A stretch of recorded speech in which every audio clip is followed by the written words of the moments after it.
Now, deception in combat is nothing new, but usually with regards to deception, people think of it at the tactical or strategic level. Gulf War I, Desert Storm, that's a perfect example. They had the US Marines practicing a ton of different amphibious landings to draw Saddam's forces' attention to the east, thinking that's where the main effort was going to come from with an amphibious landing, when really the main effort came from a giant left hook of all the different armored units from the west. I actually took part of it as a member of 1st Armored Division. But that is a classic example of deception used at the tactical level. But deception can also be used really at the small unit tactics level. We're talking gunfighter level, and I'm going to cover a few instances in which we employed deception back in GWOT in Afghanistan in this video right now. Now, before I cover some examples of deception in gunfights, I don't actually have any photos taken during the actual gunfights. Frankly, I was too busy doing what I needed to do, which was direct the men, support the men, and engage insurgents myself. I have a bunch of photos I took before we actually made contact, or I took photos after the contact had died out. And a lot of these photos you've probably seen on my channel before in other videos, like history of Special Forces gear, like body armor, or history of soft mod. But at least now I can provide some context or the backstory to some of these photos that I've already posted before. Now, gunfights aren't chess, but they are checkers. They are moves and counter moves. And if you can use deception to disguise your moves and counter moves, well, that can put you ahead when going against the enemy and help you win. And one of the first techniques I'm going to talk about really goes back to Vietnam, maybe even earlier, and that is false insertions. Of course, in Vietnam, a majority of the missions, US soldiers went in by helicopter, and instead of just landing in one spot and dumping everybody out, it was common practice for helicopters to land in numerous different spots, but only drop soldiers off in a few select positions. That way the enemy never knew where US soldiers were coming from, even if they dropped any soldiers off at all, to again help throw the enemy off. And we would do a play on this false insertion technique, but we would apply it with vehicles, and this is common practice done multiple times by a ton of different teams. I didn't come up with any of this stuff. In fact, the first instance I'm going to talk about actually comes from me working with another ODA, and it was their plan. Now, back in 2014, Jalalabad, I was actually the team sergeant for the B team, ODB 3130, and the men of ODA 3135 came to me with a pretty interesting plan. Now, shout out to the guys of 3135 of that time period. Very aggressive team, very innovative team. A lot of what they did, I would try and replicate later on in my 2015 tour leading 3122. But the plan they came to me with was they wanted to load up in my vehicles and I patrol along, and once I got by a certain village, I would slow down just slow enough so they could dismount and infill into the town clandestinely under the cover of darkness.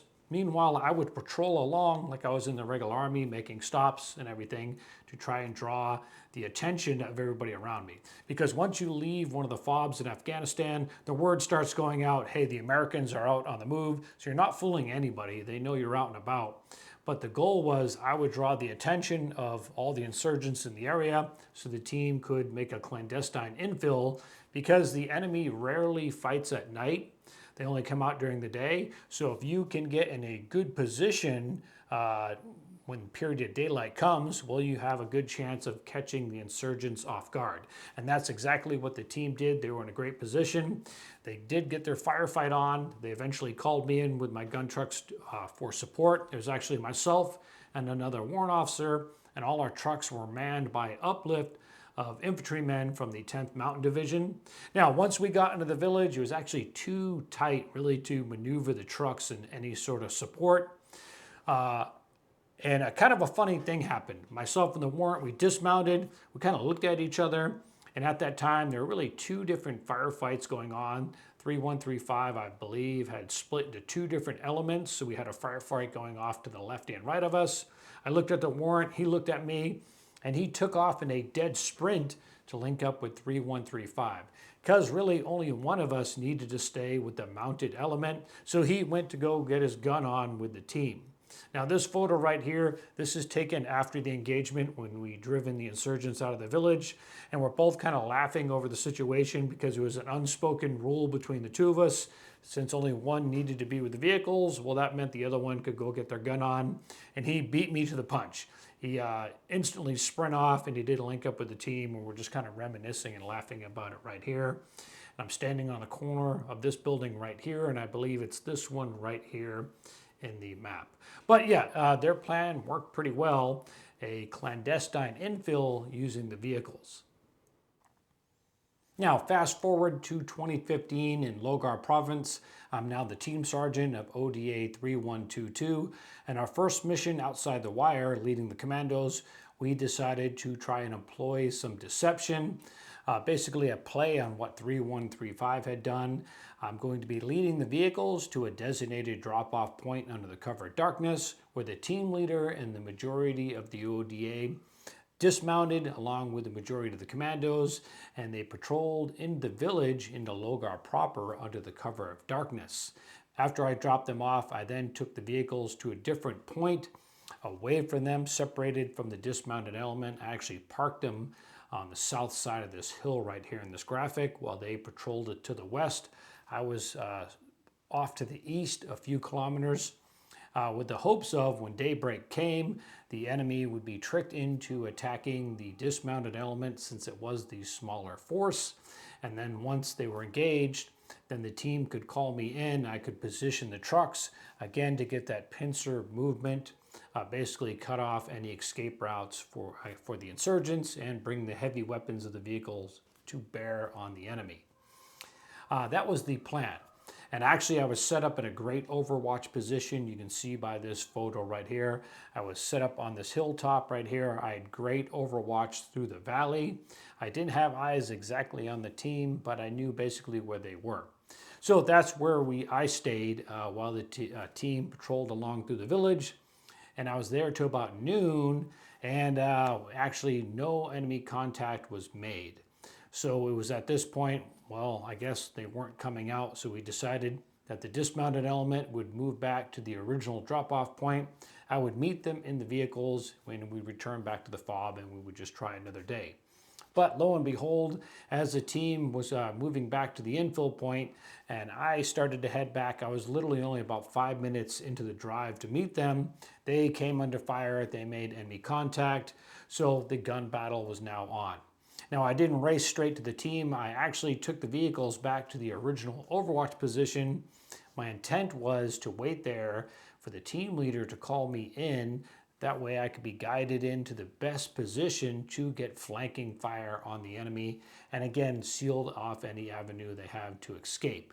But it actually didn't work out that way. I got to the base of the hill, back to my original position, and then my element also came under fire. So we actually had two different firefights going on. We had the dismounted element with the majority of the team members. They were being engaged from the north and to the west, and I was east of them, and I was being engaged from the north and the east. So two separate firefights. Now, I would actually press on to this ditch right here that you can see in this photo, because we were being engaged by these buildings right here. And here, kind of a funny story.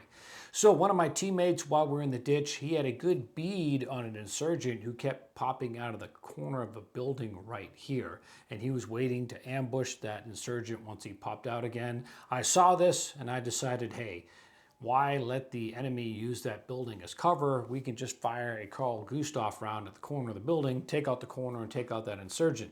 So I told my teammate, hey, go get the Carl Gustav and we'll just take out the corner. But that wasn't my entire motive behind that. I wanted to try and take a shot at that enemy combatant myself with my rifle. So basically I was trying to steal my teammate's shot by sending him to get the Carl Gustav. I hoped that insurgent would pop out. And lo and behold, my teammate only got about 3 steps and he gave me the look like, hey Jeff, I know what you're doing. You're trying to steal my shot, which of course I was. My teammate got about 3 steps toward the trucks to get the Carl Gustav. The insurgent popped out. I ranged them, I lined them up in the BDC and my VCOG. I took 2 perfectly aimed shots right at them. They were perfectly in line, but lo and behold, both shots fell about 20 yards short. So I missed that insurgent, and I couldn't ask for a better chance to knock this guy out. It was like being back on an Army pop-up range back in the States. He popped out, clear field of view I had at him, but my range estimation was just slightly off and I missed. And yes, all the teammates that were around me, they saw me flat out and miss. So I did catch hell for that, stealing my teammate's shot and missing for the rest of the deployment. Now, we did call in Apaches to do gun runs behind those buildings and on the tree line, so hopefully I like to think the Apaches got him and he didn't get away. But yeah, first mission outside the wire, and I missed a perfect shot at an insurgent. Now, as the fighting progressed, it actually died out on the dismounted side with the team, and I had a little bit more firefight or fire coming at my position in the trucks, so I called for the team to come to my position so we could press the fight. But actually, only one vehicle showed up. It was the old school turtleback, as we call it, armored Humvees that the Afghan commandos use. It came driving in, and I wish I took a photo of it because the only team member on that vehicle was actually sitting on the roof, and it was my team leader, Captain Dustin Dieter. He was literally sitting on the back of the Humvee as it came racing in with his trusty Scar Heavy and 7.62, and he was my backup. And it was kind of funny because he was hooping and hollering. He's a Texan, and he came rolling in true Texan style. But the firefight actually started to die out on my end. We didn't press the fight anymore. They basically started to bleed out back into the wood line. So we could chase them all day, but we decided we'd done enough for that mission. So the plan didn't work out perfectly, but in the end it did work out. We did draw the enemy out, so you could say that was mission success. We took no casualties. It was a complete one-way fight once the firefight started. So yeah, we chalked that up to our first successful mission outside the wire. I'm sure you noticed the wall behind me. It is courtesy of Hold Up Displays, and I'm happy to say I'm finally out of the kitchen of my old house. Due to my full-time job, I was filming out of the corner of my kitchen. Not the coolest look for a gun channel, but I'm finally in a dedicated room where I can have a full-time studio, so I'm super excited about that. And super excited about my display right here. I think it came out really well. I'm going to do a full video on the install of this wall. Actually, it was no trouble at all putting it in, and I think it looks great. Again, it is courtesy of Hold Up Displays, and I'm going to be doing a full video on it here sometime in the future. Now, let's get back to the video.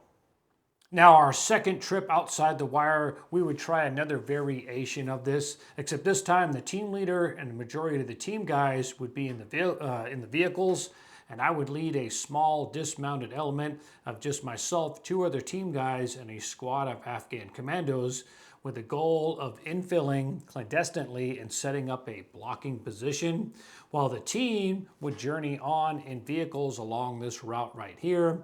They would do a big stop, do kind of a KLE, draw attention, and then do a false withdrawal with the guys staying there in the village, hidden in different positions, with the goal of trying to draw the enemy out as the vehicles leave. Because anytime we'd exfil an area, insurgents would always come out and take pop shots at the vehicles as we were leaving. So we had the drivers do a false withdrawal. They headed down the main road right here, back towards the east, and the guys stayed in these buildings right here on this ridge line overlooking the valley. And I was set off down to the east right here, kind of in an ambush position. So as you can see, we're already set up in an L shape to catch the insurgents at 2 different angles as they come out. Because over here in the southern portion was the hotbed of insurgent activity. Now, the plan on this one really didn't work out. The insurgents did see the dismounted element up in the buildings, but actually they only saw one guy, and this would lead to the now famous, at least on our team, of the one-man firefight, and I'll tell you that story right now.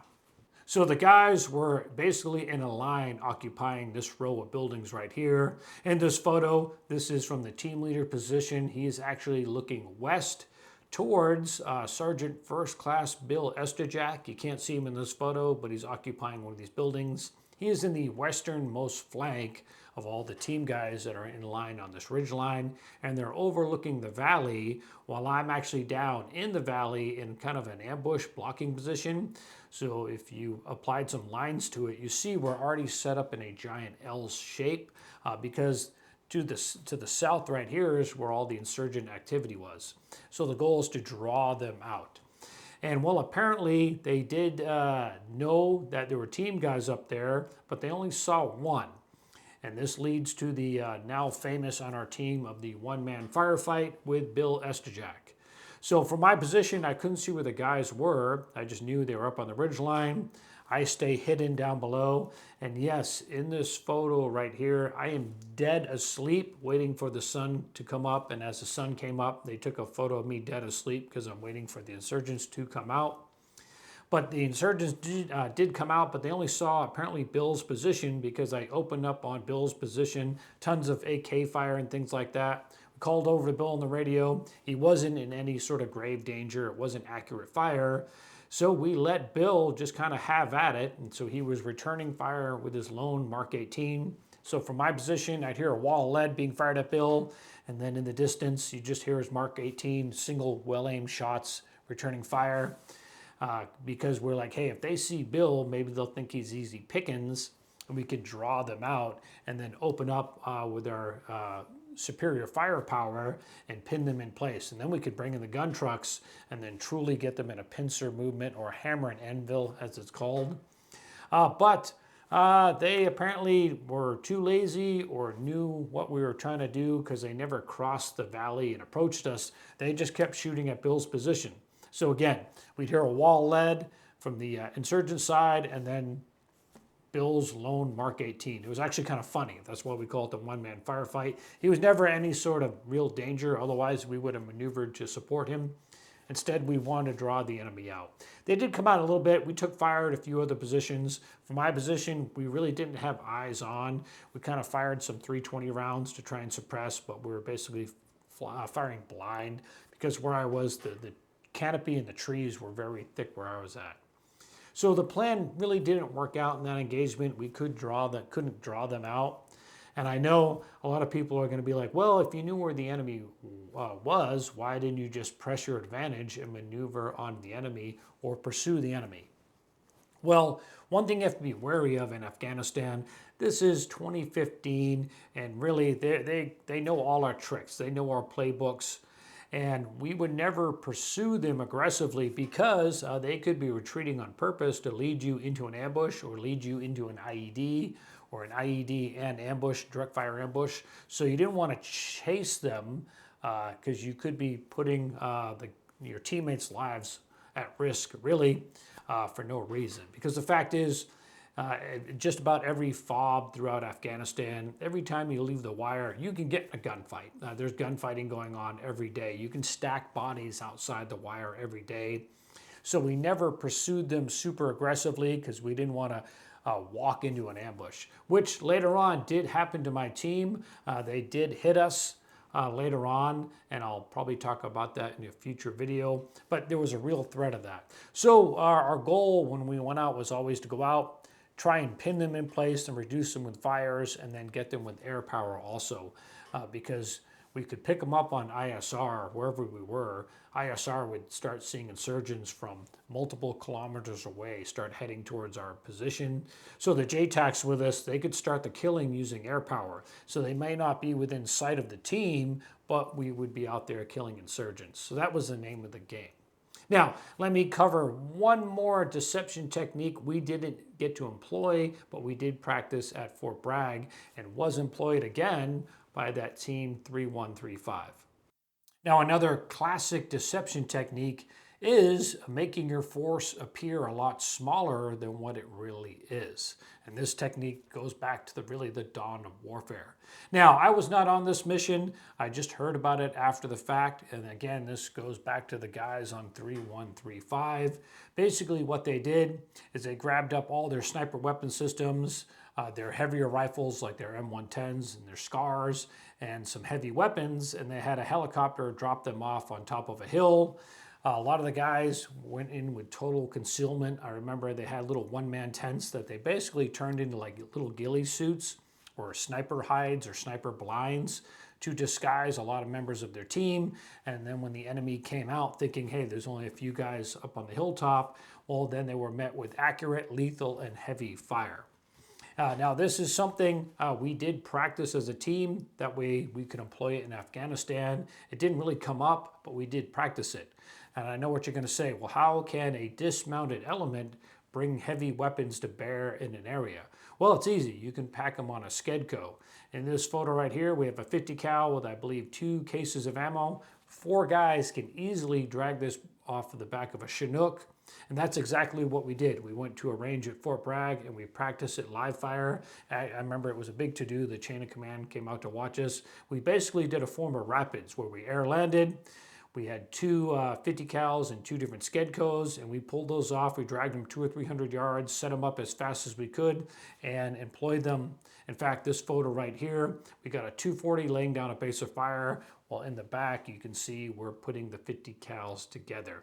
Basically, we just had to spin them around. The headspace and timing was already done, and put them into operation.